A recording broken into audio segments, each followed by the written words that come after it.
Musculoskeletal imaging. We'll get a bit faster through those slides because they are quite schematic, yes? In case of the musculoskeletal system, we are thinking mainly, not only of course, but mainly about some trauma. To be precise, we are thinking in big percent of the cases at least about fracture. So whether we have some fracture or not. For example, we have the colles fracture. Generally, I do not want you to exactly remember what is happening here, but in case of the colles fracture, and I thought that I have one more picture. Torus fracture is also. As you can see on the pictures, generally, we have a lot of types of the fractures that are involving the bones next to the wrist. Yes, so the radial bone and the ulna.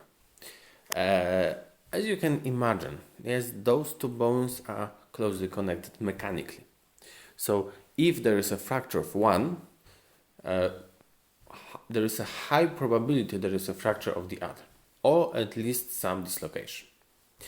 That's why when you are thinking about the trauma of the radius, you need to also think about trauma of the ulna. And if you know about the trauma of the ulna, you need also to think about trauma of the radius. Okay. Okay. We'll get about this later. Salter-Harris fracture. This is important type of the fracture. Because this is a type of the fracture that is common, that may happen only in case of the children. Why? Because, as you know, the bones of the children grows. How it is possible that the bones of the children grows? It is possible because there is a physis. There is a cartilage between in the ends of the bones of the children that enables this growth. Yes, so the only function, generally speaking, the only function of this cartilage is to enable growth. Adult people does not have it. But cartilage is not as strong as bone, generally speaking. It's more elastic, but it's not as strong. So there are some fractures that can get through this cartilage. Yes. And it leads to some complications. Because imagine, if this cartilage is responsible for growth of the bone, if it would be damaged, the growth of the bone would also be hampered. But usually you have a fracture of one limb. So if one limb stops growing and the other persists in growing, we can have limbs with different lengths. And it leads to problems. Quite frequently really, really big problems with spine and things like that. So Salter-Harris is about fractures through this area. This picture is important, not because you need to remember all of the types of the Salter-Harris fracture, but to understand how the radiology of the muscular system works. Generally, in many areas of medicine we have tons upon tons of classifications. In case of the fractures, we also have a lot of classifications. Those classifications usually looks a bit like that, yes? So we have different planes of fracture, yes? Different places may be damaged in different way. And we have those types of fractures. Why do we care about those types? We care about those types because the treatment of different types of fractures is different. Generally, if the only cartilage is damaged, but the joint, yes, the articular cartilage is not, it's far better, yes, but if the articular cartilage is damaged, it's far worse, and so on. This is the general case, yes, so all of the fractures, no matter in children, adults, and so on, if they are reaching the articular cartilage, it's far worse. So one more time, articular cartilage is this cartilage that is preventing two bones to touch in the joint. Yes. So in the joint you have two bones or more that connects to each other, but those bones do not touch themselves. Yes, they are not touching because both of those bones are covered by the articular cartilage. Yes, hyaline cartilage. And when this cartilage is affected by the fracture, we have a problem. Yeah. So always when the articular cartilage is involved in the fracture, the treatment of this fracture is far, far more complicated, and the outcome may be far worse. Okay. Here. Another picture of the Saltis Harris fracture. Yes, so you can see this fine, very generally hard to spot fracture, but still very significant. Yeah, and Saltis Harris fracture is not only in this area; it's everywhere. We have the growth cartilage, and we have children has the growth cartilage in all of their bones, all of their long bones at least. All of their bones, depending on age. Hip fracture. Hip fracture is very, very important. Why?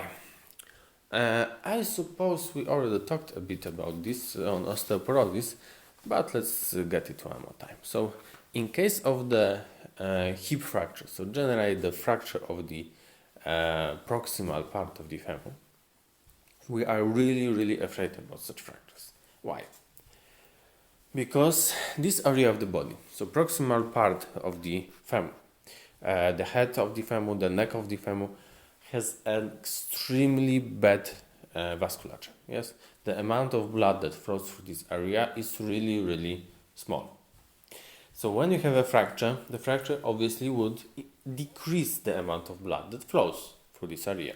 Because, why?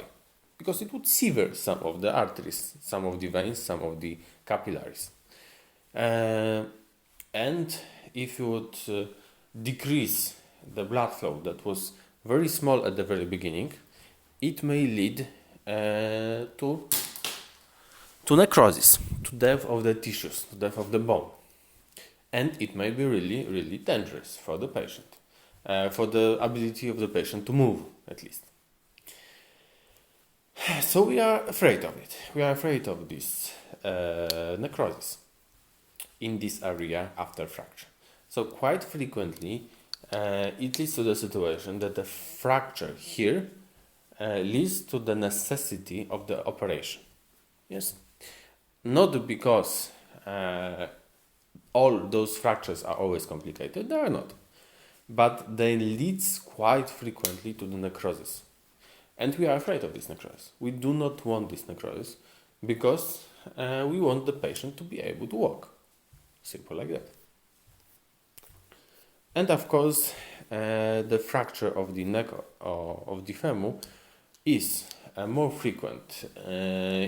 It's typically observed in the osteoporotic patients. Yes, and osteoporotic patients are, in big percent of the osteoporotic patients are older women, generally speaking.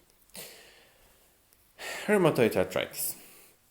In case of the musculoskeletal imaging, we also have some inflammatory conditions. So I suppose you already had something about rheumatology, maybe even with me, I don't remember. What is it? Generally, the rheumatologic diseases are auto-inflammatory diseases, autoimmune diseases. So this is when the inflammation is caused by our own immune system that gets rampant. Yes, so there is no reason to create inflammation, but our immune system creates inflammation because it tries to kill ourselves. Yes, such types of autodestruction. And it's quite frequent that those areas that are attacked by the immune system are around the joints. In case of the rheumatoid arthritis, so rheumatoid arthritis is generally the most common rheumatoid disease, the most common inflammatory autoimmune disease that affects the joints. And rheumatoid arthritis generally affects the small joints. Yes, it's not true for all of the rheumatoid diseases that it affects small joints, but generally more of the diseases affect small joints than the big joints in case of the autoimmune disease. So here you can see the fingers of such patients. I'm sure that you already seen patients with advanced rheumatoid arthritis and their hands. Yes, it's really sad view. Yes, it's really sad that such fingers patients can have when they get old. I hope that now with the newer treatment it would not happen anymore for the next generation, but we'll see. So the small joints are not only in hands, the small joints are also in the feet, for example, as you can see here. Osteomyelitis. Osteomyelitis is also very important. Generally, what is it? Osteomyelitis is the infection of the bone. So you can see here in the lower leg that you have a hole in the bone. This is the place where is the pus, where are the bacteria. Why is this so important? You may think that infection of the bone is not so bad. Yes, we have far more important organs. Yes, like brain, heart, and so on. So it's true. But in case of the infection of the bone, it's extremely hard to treat it. In order to fight an infection organ, the immune system needs to reach it. Yes, first. And in case of the bones, the vasculature of the bones is very pure. Yes, there is not much blood that flows there. So there is not much way for the immune system to get into the area of infection. It's also the area that there may be high pressure because of those bacteria. So generally, quite frequently, it's extremely hard to eradicate those bacteria. Those infections can last for years upon years upon years. Sometimes it will last 20 years until the patient will die because of this infection or because of some other reason. So, of course, it's not as dangerous as the infection of the brain, for example, but it's also extremely hard to treat. And we generally need the radiologic examination to see it. As you already spotted, nearly all of the images that I gave in this part of my presentations are the RTG. Yes, in case of the musculoskeletal imaging, RTG is our first choice. In case of the bones. In case of the joints, the ultrasonography is the first choice. However, if we need to see small bones, the better idea is to get the CT scan. So, for example, any fractures of the face, of the neck, would be done by the CT scan. If you need to see some small details of the joints, so for example, after fracture that gets through the joint, through the articular capsule, through the articular cartilage, it's better to do the MRI. Yes, so MRI is better than ultrasonography to the joints, and CT scan is better than RTG for the bones. Yes, but generally we think about RTG to the bones, ultrasonography to the joints.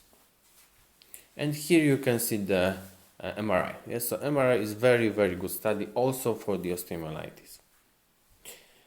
Bone neoplasms. In case of the bone neoplasm, the story is the same as with any other neoplasm. So we generally think about CT scan and MRI. Yes, MRI is really preferred, like in most of the cases, if available. But the RTG also has some role still, because as already mentioned, RTG can spot differences in bones, even if those changes are small. Yes, RTG is really good. It's really good for imaging bones. CT scan is of course better, but RTG is not better. Okay, thank you for your attention. Good night.